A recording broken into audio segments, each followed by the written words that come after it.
They thought she was invisible. For 7 years they had perfected the art of looking through her, past her carefully chosen words, beyond her graceful silence, around the very space she occupied at their table. And for 7 years she had let them believe what they needed to believe, that she was simply the quiet one, the outsider, the woman who had somehow convinced their golden son to marry beneath his station. But tonight, in this crystal-adorned dining hall where chandeliers cast dancing shadows across oil paintings of ancestors who had never worked a day in their lives, something was about to shatter. Not the glasses, not the carefully constructed facade of civility. Something far more precious to the people in this room, their certainty. The laughter had started small, as it always did. A chuckle here, a knowing glance there.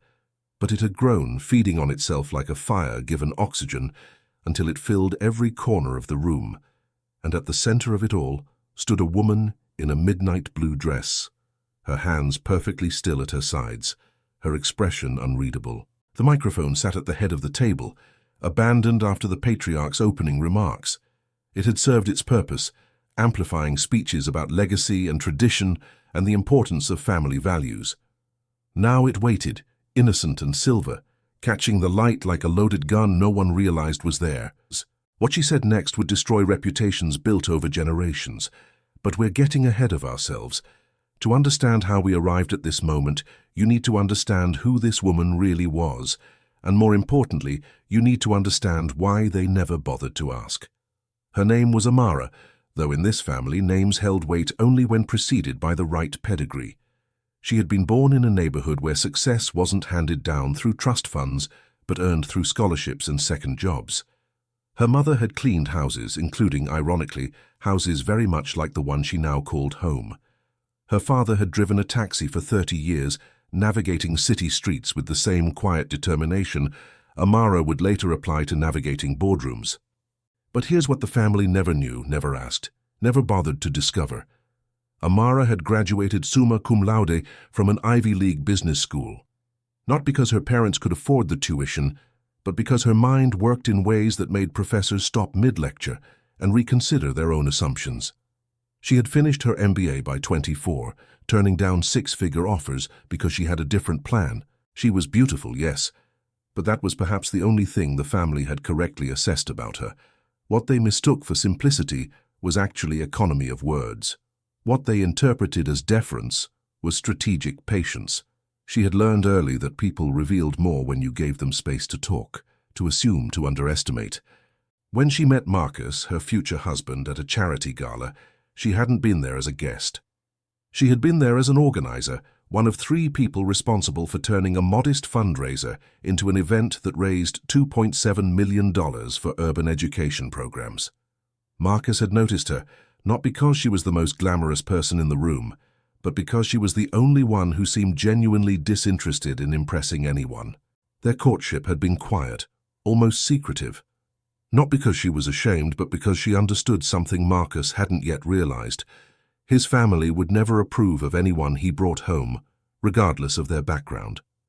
Their objection wasn't really about her. It was about control, about maintaining the narrative they had constructed, about who their son should be and what his life should look like. She had married him anyway.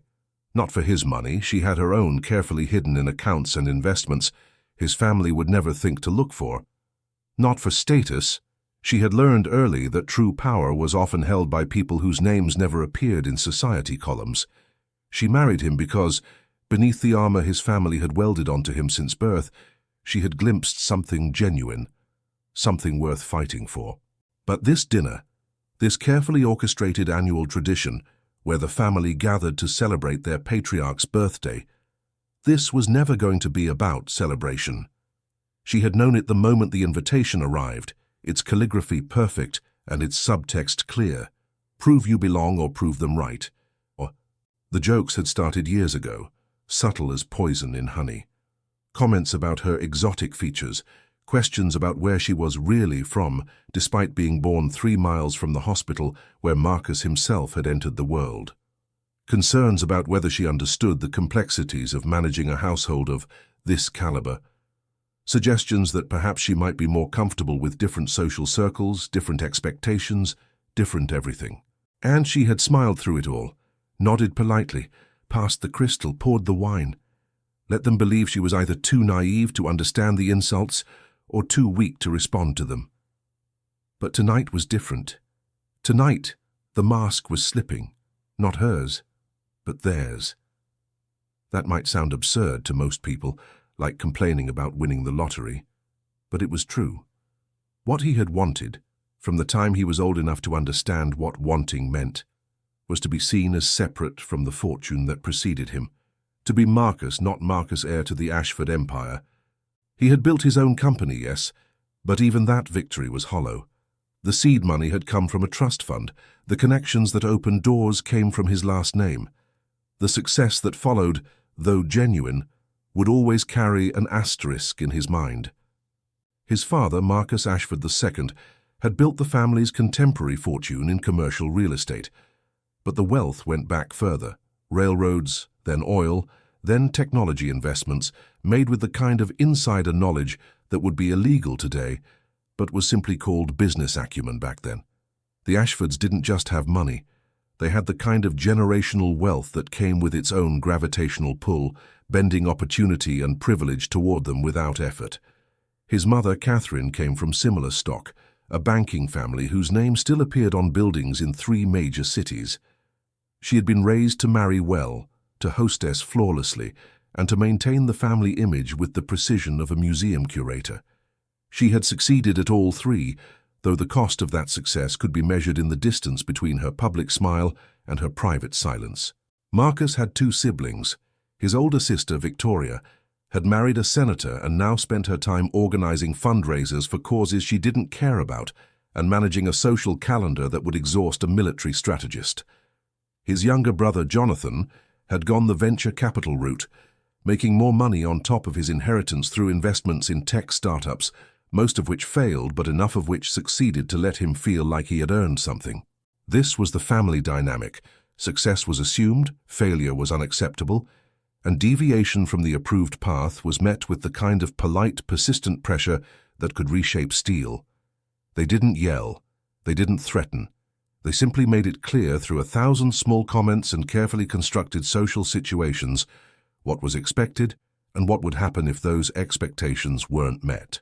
When Marcus had first mentioned Amara, casually testing the waters at a Sunday brunch, his mother's coffee cup had paused halfway to her lips for just a fraction of a second longer than normal. His father had continued reading the financial section.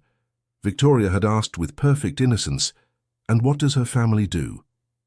That question, that single question contained centuries of class consciousness, racial coding, and social gatekeeping.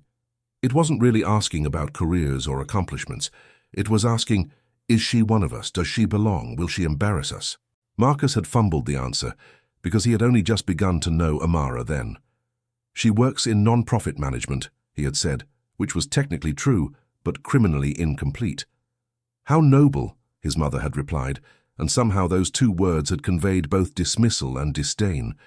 The relationship had continued, despite the family's obvious disapproval. Or perhaps, Marcus sometimes wondered in his more honest moments, because of it. There was something liberating about finally disappointing them, about choosing something they didn't select for him. But liberation came with a price. The invitations to family events had continued, but they arrived later and were phrased more formally. The casual phone calls from his mother had become scheduled check-ins.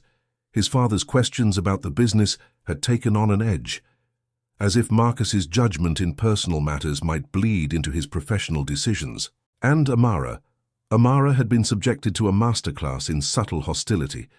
Never anything overt enough to call out. Never anything that could be quoted back as evidence of prejudice. Just endless small cuts, the wrong name on place cards, the separate conversations she was excluded from, the family stories told without context, the inside jokes explained with barely concealed impatience. Marcus had seen it happening. He wasn't blind, but he had made a calculation, a coward's mathematics. If he didn't acknowledge it directly, if he just gave it time, maybe they would eventually accept her. Maybe the hostility would fade. Maybe everyone would just adjust. He had been wrong, And deep down, in the part of himself he didn't like to examine too closely, he knew he had been choosing the path of least resistance. Speaking up would mean confrontation. It would mean taking sides explicitly. It would mean risking the relationships he had known his entire life. So he had stayed silent more often than he should have, laughed at jokes that weren't funny, changed subjects when the commentary got too pointed. He told himself he was protecting Amara, that engaging would only make things worse, but really he was protecting himself. And Amara, because she loved him despite his failings, had let him believe that his silence was acceptable. She had carried the weight of his family's disdain without burdening him with the full extent of it. She had smiled and nodded and played the role they had assigned her, all while keeping her own counsel. But patience, even when it seems infinite, has limits, and every person who has ever been underestimated eventually faces a choice. Continue to accept the narrative others have written about them, or take the pen. Tonight, Amara was reaching for the pen. The evening had started exactly as Amara had expected. The dining room was a monument to old money, the kind of space that had been decorated once, perfectly, and then preserved like a museum exhibit. The table could seat 20, and tonight it held 14 members of the Ashford family and their closest associates. Oil paintings of stern-faced ancestors lined the walls, their eyes seeming to judge the present from their gilded frames. Amara had arrived with Marcus, her hand light on his arm, her dress chosen carefully to strike a balance between elegant and unassuming. Too fashionable, and she would be trying too hard. Too simple, and she would be confirming their suspicions about her lacking sophistication. She had learned to walk this tightrope over the past 7 years, though the wire never seemed to get any less thin. The first hour had passed in the usual choreography of careful manners. Cocktails in the drawing room, where conversations split naturally along lines of age, interest, and allegiance. Marcus had been pulled into a discussion about commercial property values with his father and brother. Victoria had held court near the fireplace, describing her latest charity initiative with the enthusiasm of someone reading a shopping list. Catherine had circulated like a gracious warden, ensuring glasses stayed full and conversations stayed appropriate. Amara had found herself in the corner with Marcus's Aunt Helen, a widow whose primary occupation seemed to be remembering social slights from decades ago and nursing them like precious grudges. Helen had opened with a question about Amara's outfit. "Is that from this season's collection?" Which was really a way of asking whether Amara knew enough about fashion to understand why the question was being asked. "I'm not sure," Amara had replied with a smile. "I bought it because I liked it." This answer, honest and simple, had been exactly wrong. It confirmed that Amara wasn't playing the game at the level expected. Someone who belonged would have known the designer, the season, perhaps even the runway show where it had debuted. When dinner was called, the seating arrangement had been another small violence. Amara found herself between Jonathan and one of Marcus's business school friends, let's call him Trevor, while Marcus was seated near his father at the opposite end of the table. This separation wasn't accidental. It meant that Marcus couldn't easily run interference, couldn't redirect conversations, couldn't protect her from whatever entertainment his family had planned. Amara raised the microphone to her lips, and when she spoke, her voice carried none of the uncertainty they had expected. It was clear, measured, the voice of someone who had given presentations to rooms far more intimidating than this one, though for entirely different reasons. "Thank you," she began, and the simplicity of those 2 words seemed to catch everyone off guard. "Thank you for this opportunity to share. I know many of you have been curious about my background for quite some time now. 7 years, to be precise. 7 years of polite questions that were really interrogations. 7 years of concern about whether I understood the responsibilities of this family. 7 years of wondering, I imagine, what Marcus saw in me." She paused, letting that sink in. No one was eating anymore. Forks had been set down. Wine glasses remained untouched. Even Catherine, who prided herself on never showing surprise, had gone completely still. "So let me satisfy that curiosity," Amara continued, her tone still pleasant, almost conversational. "You're right that I grew up differently than most people in this room. My mother did clean houses. She was a professional domestic worker who took pride in her craft and built a small business employing 12 other women by the time she retired. My father drove a taxi, yes, but he also owned the Medallion and 3 other cabs by the end of his career. They were entrepreneurs, though I doubt that word would occur to anyone here when describing their work. Jonathan had stopped smiling. Trevor, who had been so entertaining minutes ago, was staring at his plate. But Amara wasn't done with the preamble. I went to college on a full academic scholarship, not for athletics, not for diversity, but because I scored in the 99th percentile on every standardized test I ever took. I graduated summa cum laude with a double major in economics and international business. I was recruited by 3 different investment banks before I finished my undergraduate degree. She let that information settle over the room like snow, each flake of fact accumulating into something that couldn't be ignored. But I didn't take those positions, she continued. Instead, I went to graduate school, Wharton, since Victoria asked about credentials once at Christmas 3 years ago, though she phrased it as concern about whether I'd ever considered furthering my education. I completed my MBA in 18 months instead of the standard 2 years because I was working full-time while attending classes. My thesis on emerging market investment strategies was published in the Journal of International Business Studies. It's been cited in over 200 subsequent papers. The silence in the room had changed texture. It was no longer anticipatory. It was the silence of people reassessing, recalculating, realizing that the equation they thought they had solved had variables they hadn't known existed. Marcus was sitting completely still at his end of the table, his face unreadable. Amara couldn't tell if he was shocked by what she was revealing or by the fact that she was revealing it. They had never discussed her credentials in detail. He had never asked. And she had learned early that offering information no one requested was often mistaken for boasting. But now, watching him, she realized he might have assumed her silence meant there was nothing to say, rather than understanding it meant she was choosing what not to say. After business school, I had several options, Amara went on, her delivery still calm, almost casual, as if she were discussing the weather rather than dismantling 7 years of assumptions. I could have gone the traditional route, Goldman, McKinsey, any of the names that would have impressed people at cocktail parties. Instead, I did something different. I founded a consulting firm that specialized in restructuring distressed companies. Small firm, very private, very selective about clients.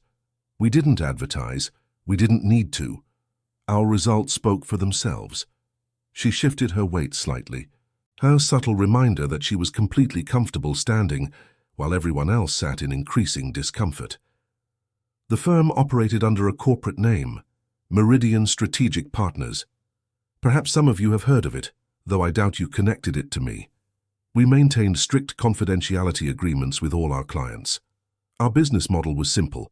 We identified companies that were failing not because of bad products or bad markets, but because of bad management and toxic corporate cultures. We'd come in, analyze the real problems, not the ones leadership claimed were the issues, but the actual structural and cultural failures, and we'd implement solutions. Our success rate was 87% over 12 years. Victoria had gone pale. Her husband, the senator, was staring at Amara with the expression of someone watching a magic trick and trying to figure out how it was done. We were very good at what we did, Amara said, and for the first time, there was an edge to her voice, something sharp beneath the smoothness. Good enough that when certain companies found themselves in serious trouble, the kind of trouble that doesn't make the news because it's been very carefully managed, they came to us. Or rather, they came to Meridian, never knowing that the woman their son had married was the one analyzing their balance sheets and corporate structures. Marcus's father had set down his wineglass very carefully, as if sudden movement might shatter something fragile. For instance, Amara continued, her eyes moving deliberately to Marcus the Cent, about 4 years ago, there was a rather significant problem with the Ashford Commercial Properties Midwest portfolio. A series of bad loans, over-leveraged properties, and a market downturn that happened faster than anyone anticipated. The projected losses were substantial, somewhere in the neighborhood of $340 million. The kind of loss that wouldn't sink a family with your resources, but it would certainly make waves. It would raise questions about judgment, about leadership, about whether the next generation was ready to take over. The room had gone from silent to airless. People were barely breathing. What you might not know, what I believe only Marcus's father, and perhaps his accountant, knew, was that the situation was resolved somewhat mysteriously. A private equity firm no one had heard of came in with a restructuring proposal that was extraordinarily favorable to the Ashford interests. They bought out the bad positions at rates that made no sense from a pure profit standpoint, then managed the properties in a way that minimized losses and eventually, over 3 years, returned them to profitability before selling them back to Ashford Commercial Properties at a price that was, again, remarkably generous. Marcus II's face had lost all color. He knew exactly what she was talking about. He had never questioned his good fortune when that nameless firm had appeared like a miracle, because men like him didn't question good fortune. They accepted it as the natural order of things, as evidence that the universe recognized their superiority and arranged itself accordingly. "That firm," Amara said, her voice dropping slightly, making everyone lean forward imperceptibly to hear, "was a subsidiary of Meridian Strategic Partners, which means, Mr. Ashford, that I saved your reputation and quite possibly your marriage, since I doubt Catherine would have enjoyed the social implications of a very public business failure. You're welcome, by the way. I never sent an invoice." The statement landed like a grenade. Catherine's hand had gone to her throat. Victoria looked like she might be sick. Jonathan's mouth was literally hanging open. "But that's not even the most interesting part," Amara continued. And now there was something almost playful in her tone, the way a cat might sound if it could speak while playing with prey. "The most interesting part is why I did it, because here's what none of you ever understood about me. I didn't marry Marcus for his money. I didn't marry him for this family's name or connections or social position. I married him because, despite being raised by all of you, he somehow managed to become a genuinely decent person. That seemed like a miracle worth investigating, worth protecting even." She looked directly at Marcus then, and her expression softened for just a moment. "I married him because he was the first person from this world who looked at me and saw a person rather than a category, who asked about my thoughts instead of making assumptions about my background, who listened when I spoke instead of waiting for his turn to talk. That's rarer than you might think, especially in rooms like this one." Then her gaze swept back across the table, and the softness vanished. "So no, Victoria, I wasn't marrying up, as you so cleverly phrased it to your friends at last year's garden party. Yes, I was standing right behind you when you said it. I was choosing to marry someone I loved, despite the considerable handicap of his family. I was, if we're being precise about direction, choosing down, way down, because all the money and all the trust funds in the world doesn't make up for the poverty of spirit I've witnessed at this table year after year."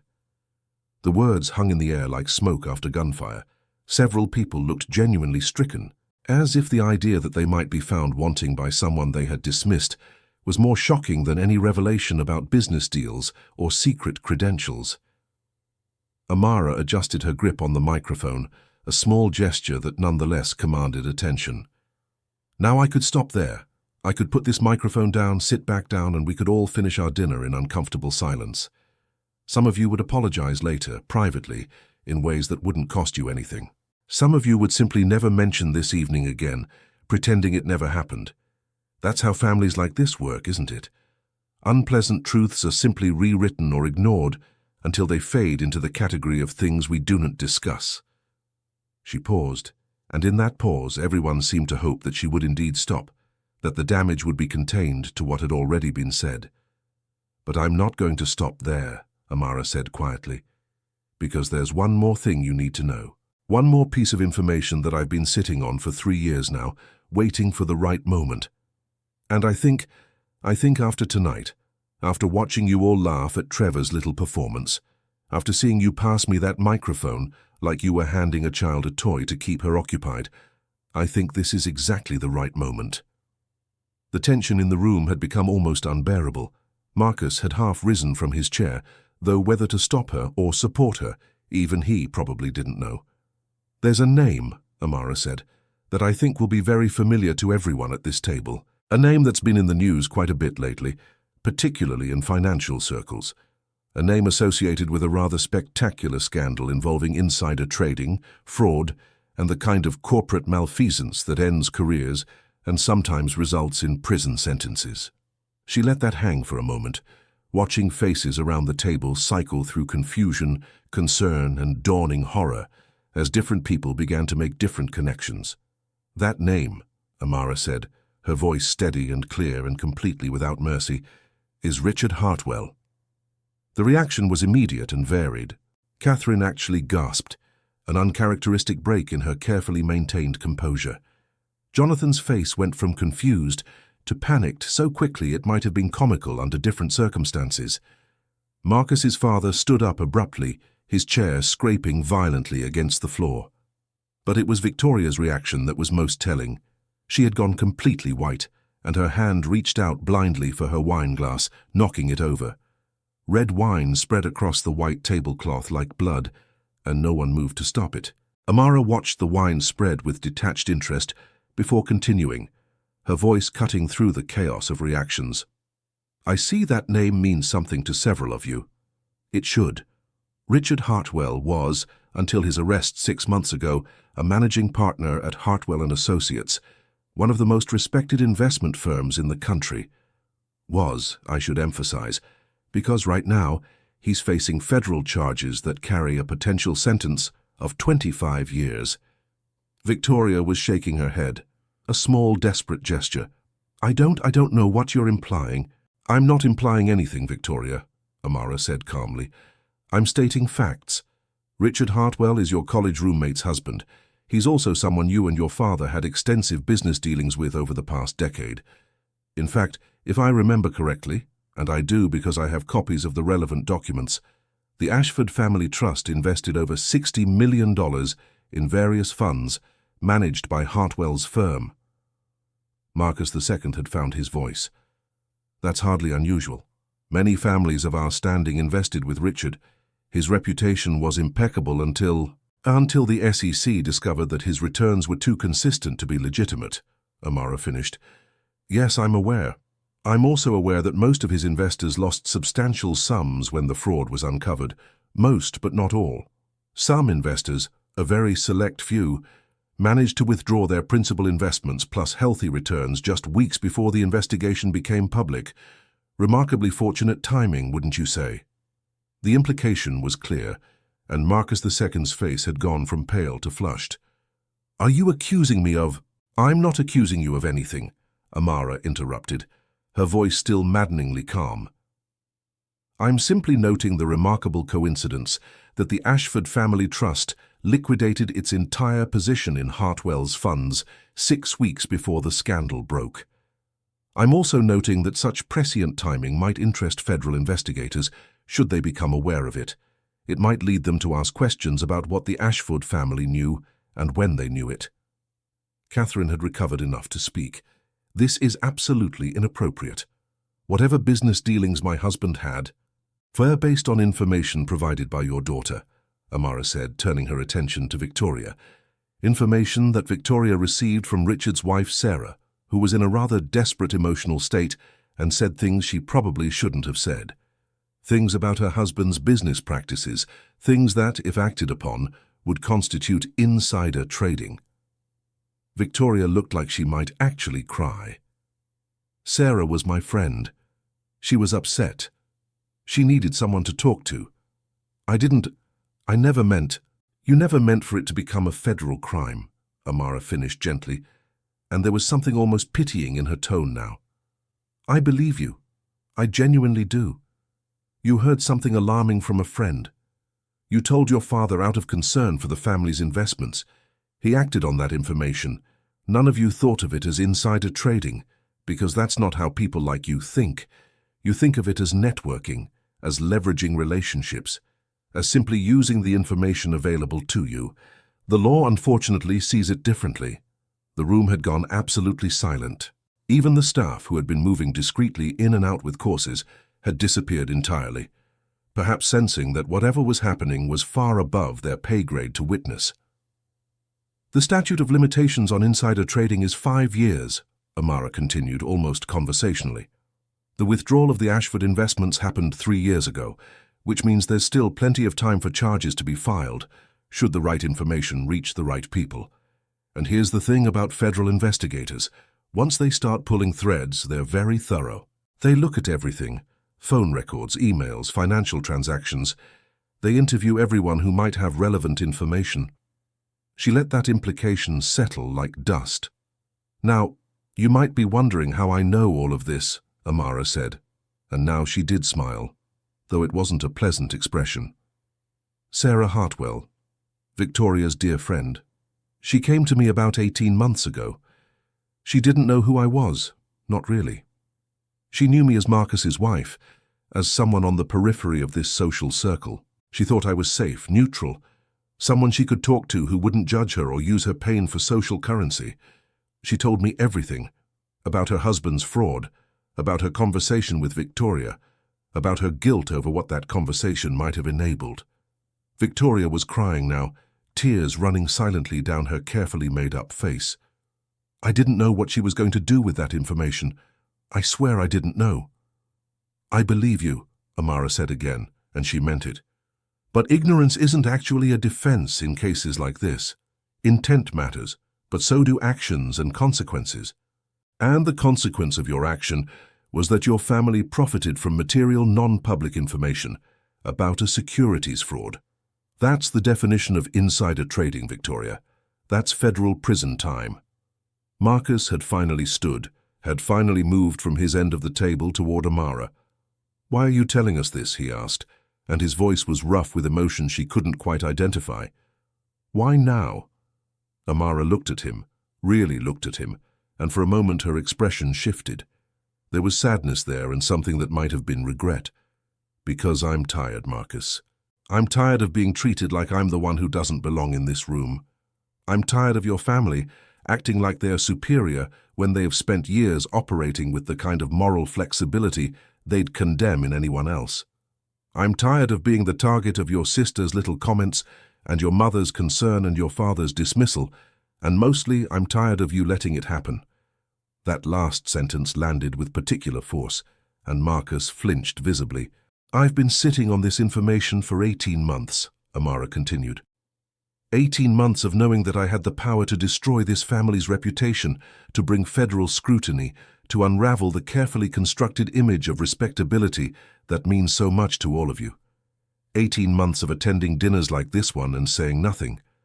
18 months of giving you all the benefit of the doubt, of hoping that maybe, just maybe, you'd see me as something other than an outsider who needed to prove her worth."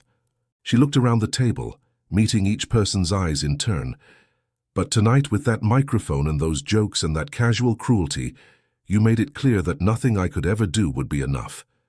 So here we are. Now you know who I am. Now you know what I'm capable of, and now you know that I'm not the one who should have been worried about fitting in here." The revelation hung in the air like a thundercloud, heavy and electric with potential energy. Everyone at the table was doing mental calculations, assessing risk, wondering what came next. Would she go to the authorities? Would she keep their secret? What did she want from them?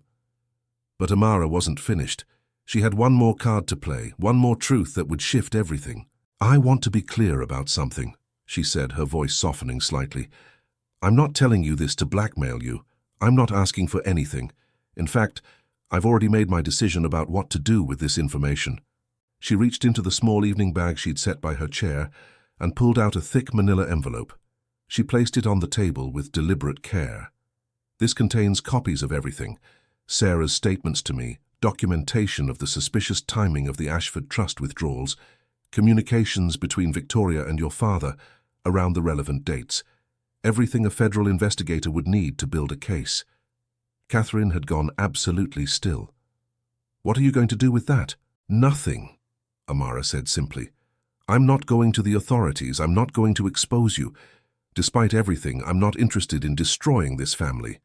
Marcus loves you, even though loving you seems to cause him constant pain. And I love Marcus, which means your well-being still matters to me, however inexplicably." The relief that washed over several faces was almost palpable. But Amara held up a hand. "However," she continued, and that single word made the relief evaporate. "I'm not staying silent anymore. I'm not pretending I'm someone I'm not. I'm not accepting the role you've assigned me.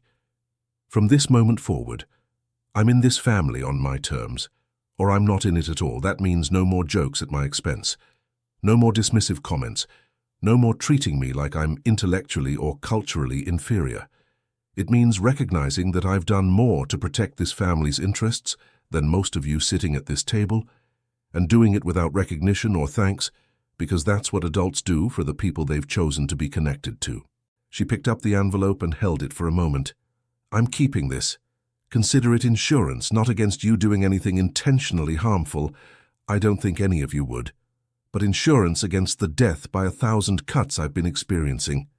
Every time one of you makes me feel small, every time you exclude me or dismiss me or treat me as less than, I want you to remember this conversation. I want you to remember that the person you're condescending to is the same person who holds your reputation in her hands and chooses every day not to destroy it. The power dynamic in the room had completely inverted.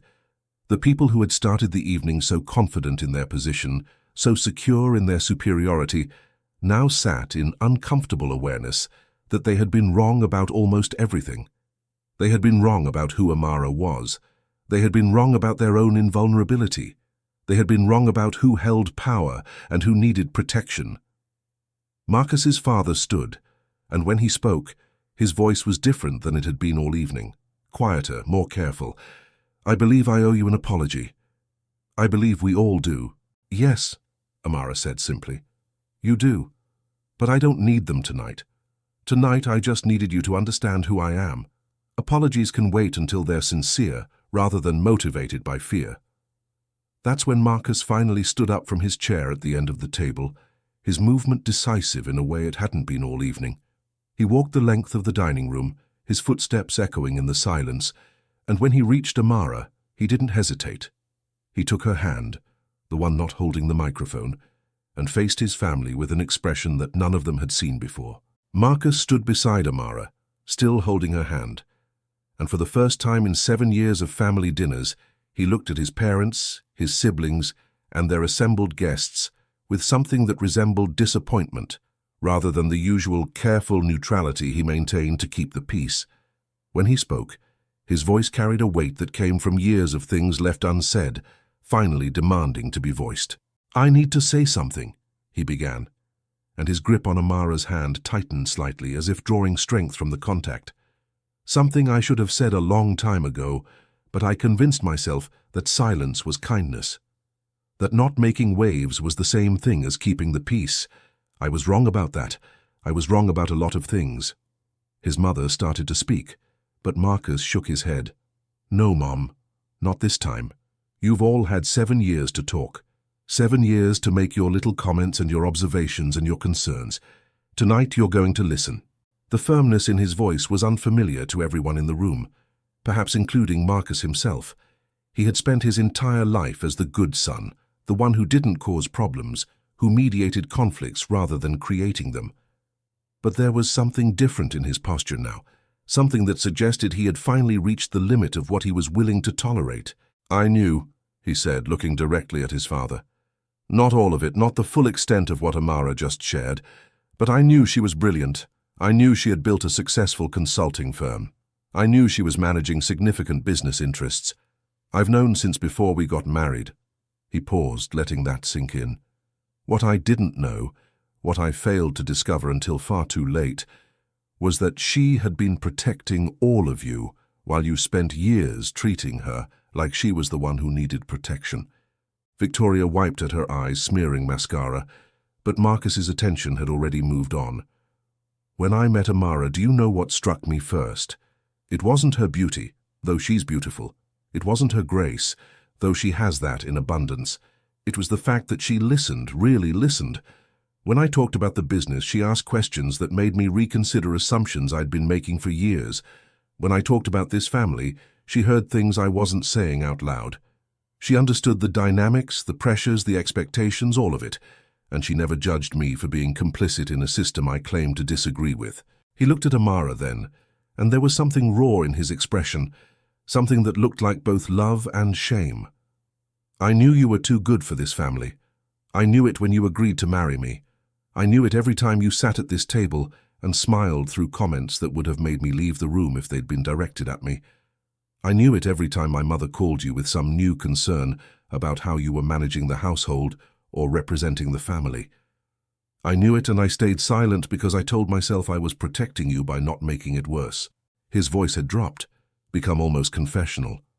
But I wasn't protecting you, I was protecting myself from confrontation, from having to choose between the family I was born into and the family I was trying to build, from having to admit that the people who raised me, who I love despite everything, have been treating the woman I love with a cruelty they would never tolerate if it were directed at them.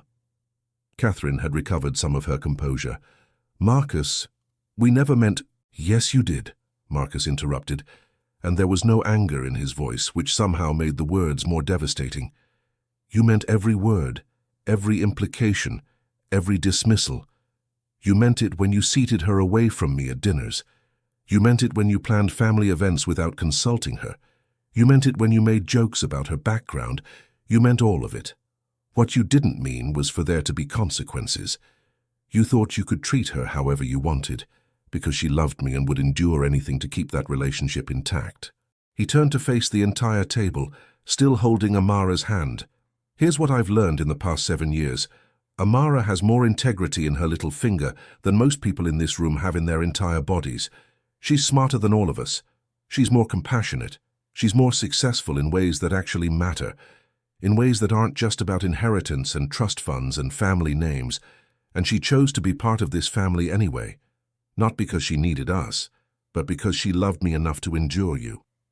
The statement hung in the air, brutal in its honesty.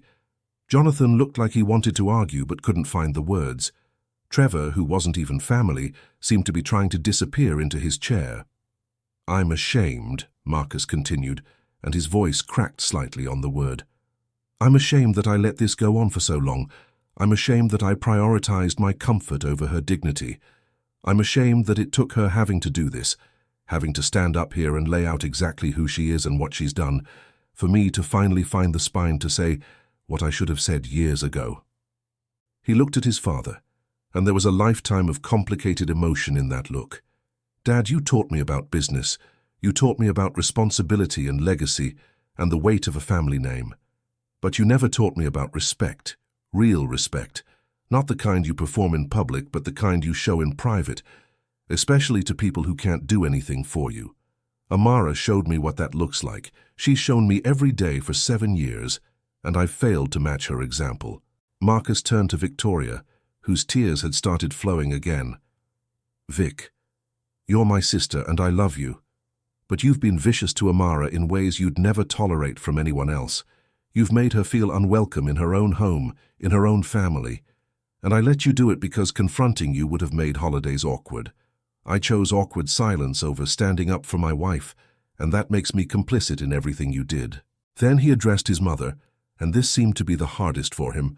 "Mom, you taught me about grace under pressure, about maintaining composure, about the importance of family loyalty, but you taught me those things selectively. You expected Amara to show grace while you showed her none. You expected her to maintain composure while you tested it constantly.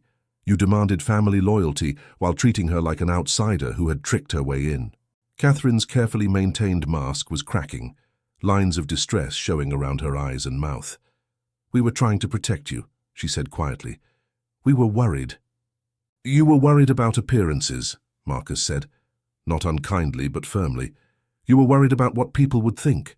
You were worried about maintaining the family image. You weren't worried about me or my happiness. If you were, you would have seen how happy Amara makes me. You would have seen how she challenges me to be better, how she supports me without enabling my worst tendencies, how she loves me despite having very good reasons not to." He paused, and when he continued, his voice was steadier. "I'm making a choice right now in front of all of you. The choice I should have made 7 years ago. The choice I should have made at every dinner, every holiday, every family gathering where Amara was made to feel less than. I'm choosing her. Not over you. I hope it doesn't have to be an either-or situation.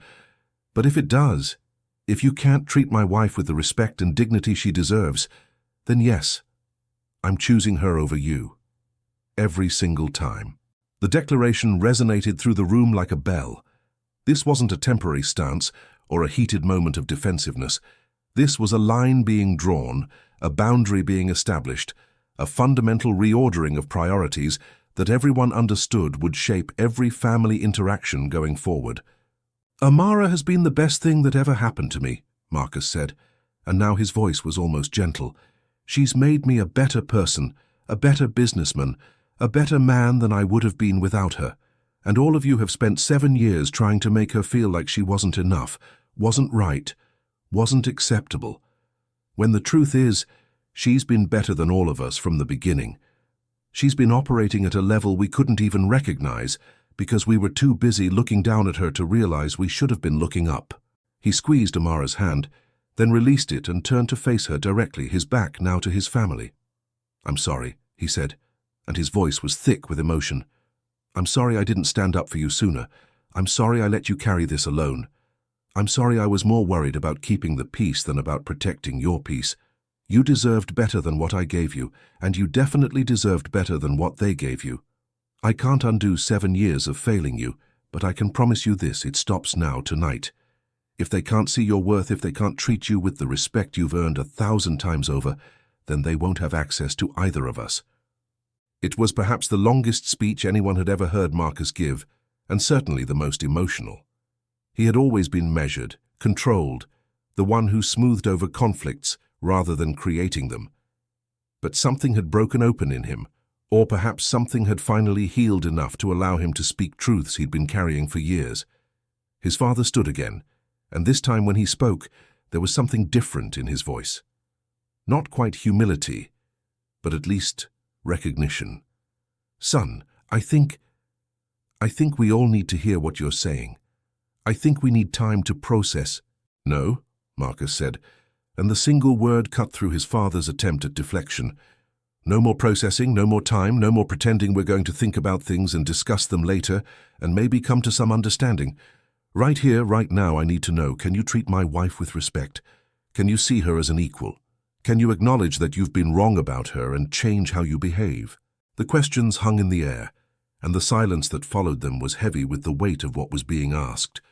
This wasn't about a simple apology or a moment of recognition. This was about a fundamental shift in family dynamics, an overturning of hierarchies that had been established over generations. It was asking people who had never had to question their superiority to admit they had been inferior in the ways that actually mattered. But before anyone could answer, before the family could formulate responses that would try to navigate between admission and preservation of dignity, Amara stepped forward. She still held the microphone, and she raised it once more to her lips. Marcus turned to her, surprised. He had thought he was taking over, defending her, finally fulfilling the role he should have occupied all along. But Amara had one more thing to say. One final truth that needed to be spoken. Amara looked at Marcus first, and her expression was complex. Gratitude mixed with something that might have been sadness, or might have been resignation. "Thank you," she said softly, just to him, though the microphone carried the words to everyone. "Thank you for finally saying what needed to be said. Thank you for choosing me, even if it took 7 years to do it out loud." Then she turned back to the table, to the assembled family members who sat in various states of shock, shame, and defensive calculation. Her voice, when she spoke, was calm, almost gentle, but there was steel underneath the softness. It was the voice of someone who had made a decision and found peace in it. "I want you all to understand something," she began, and the room, which had been filled with tension and competing emotions, went completely still again.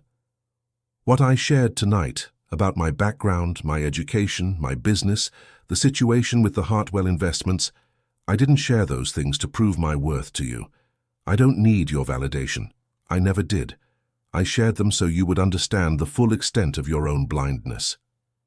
She paused, and the pause was deliberate, giving weight to what came next.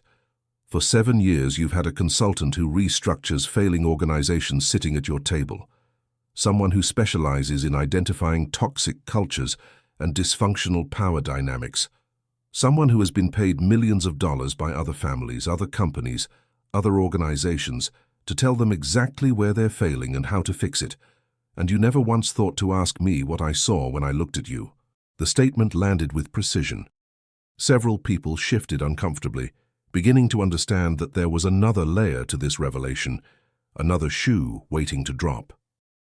"I've been doing an analysis," Amara continued, her tone almost conversational now. "An unofficial consultation, if you will.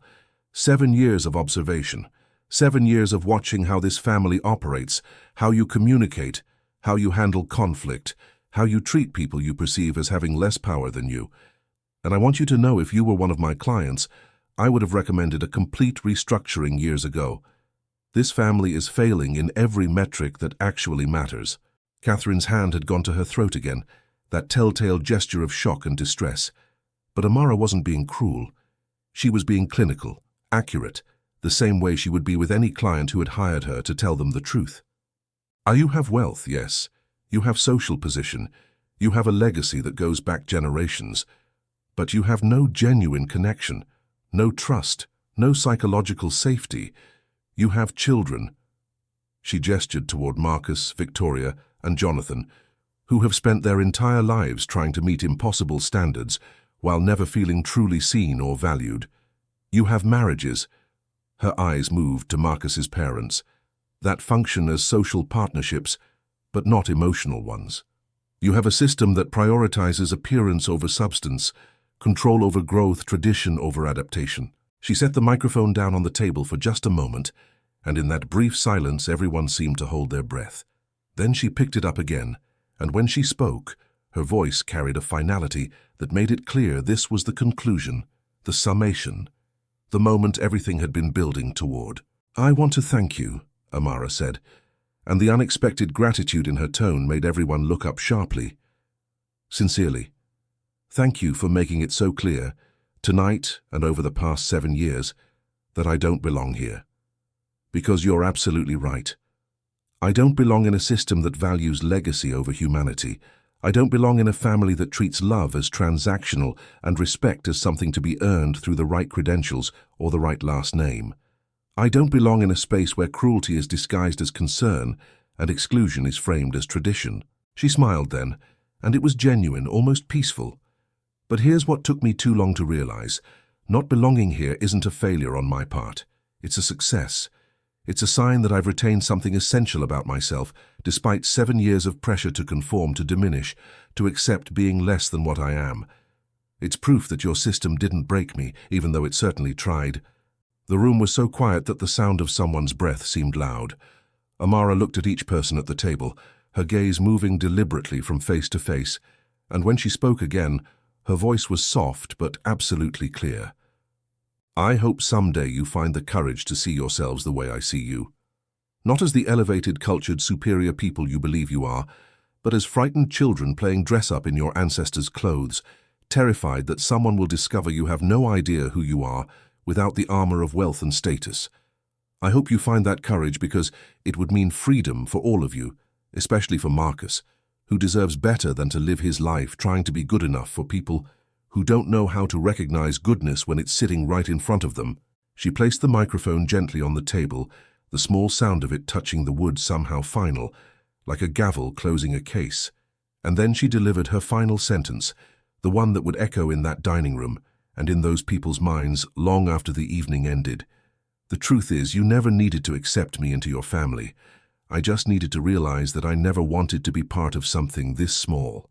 The words landed without anger or bitterness. They were simply stated, as factual as any business analysis she had ever delivered. But they carried a devastating precision that made them impossible to dismiss or argue with. She wasn't attacking them. She wasn't even judging them, not really. She was simply observing that their world, for all its privilege and prestige, was constrictive, limited, small in all the ways that mattered. The family sat frozen, each person processing the statement through their own lens of understanding and ego. Catherine looked stricken in a way that went beyond social embarrassment. There was genuine pain in her face, perhaps the first real emotion she had shown all evening. Marcus's father had aged 10 years in the past half hour. His shoulders slumped in a way that suggested he was recognizing something he had spent a lifetime avoiding.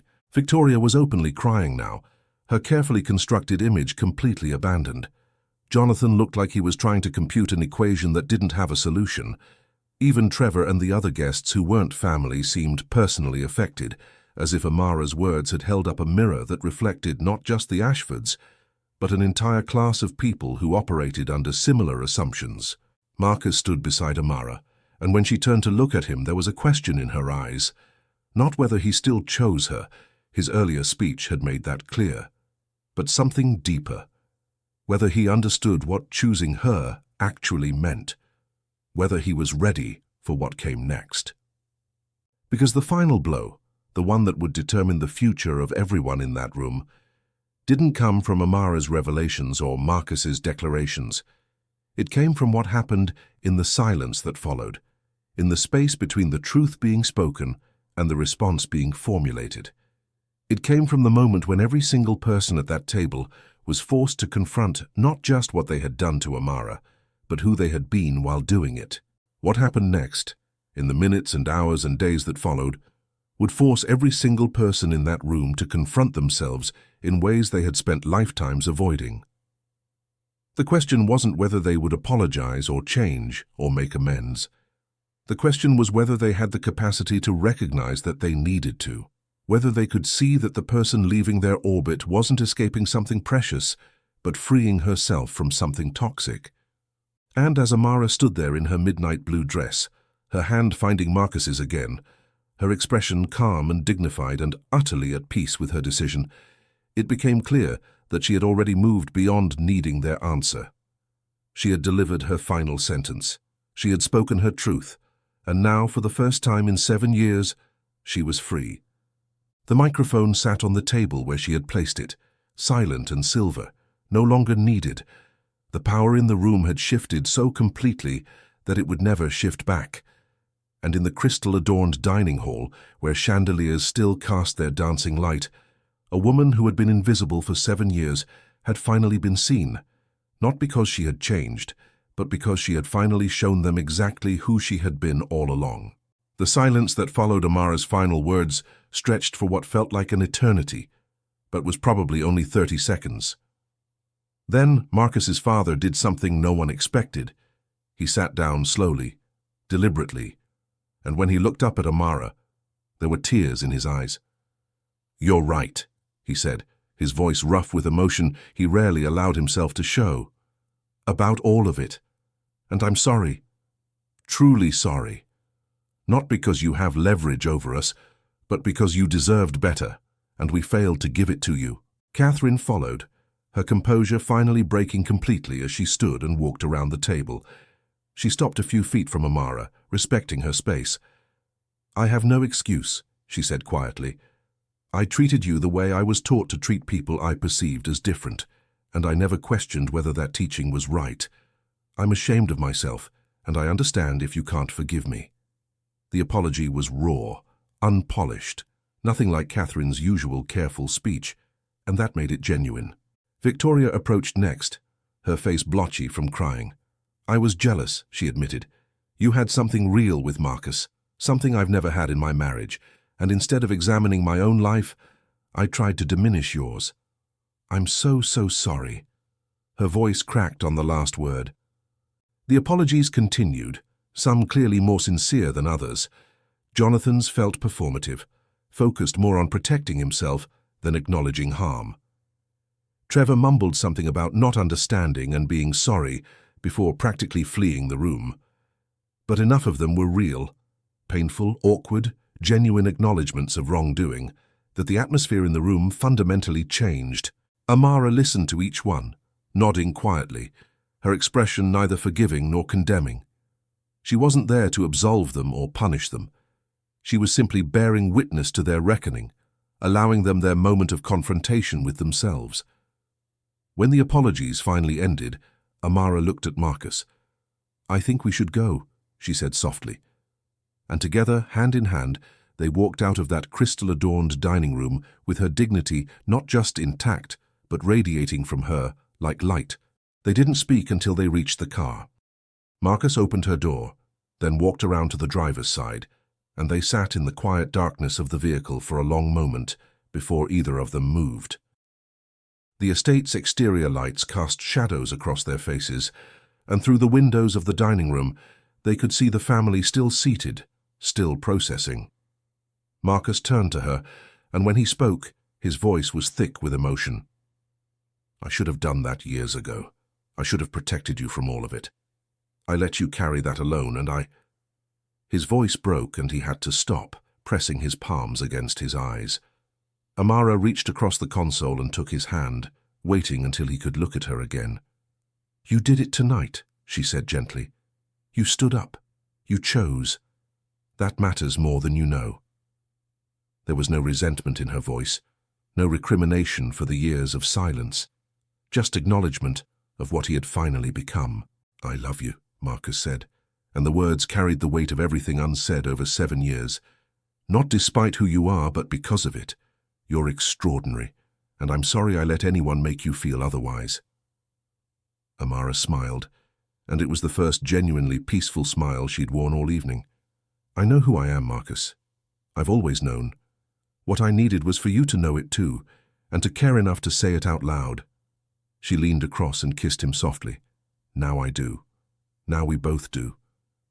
They drove away from the estate together, leaving behind a family forever changed by the truth one woman had finally decided to speak.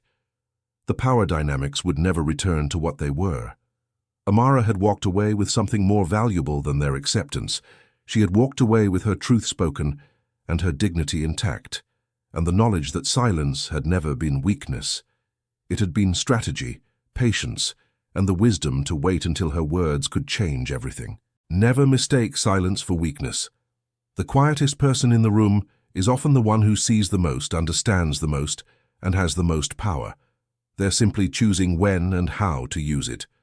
Some people don't speak because they're afraid of what might happen if they do, but others, people like Amara, don't speak because they're waiting for the right moment, waiting until their words can land with maximum impact, waiting until the truth they've been carrying can finally do what it was always meant to do, change everything. Because real power isn't about who talks the loudest or who controls the room through force or intimidation.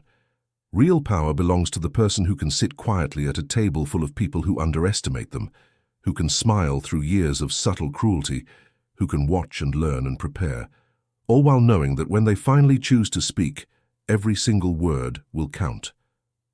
That's not weakness, that's strategy, that's strength.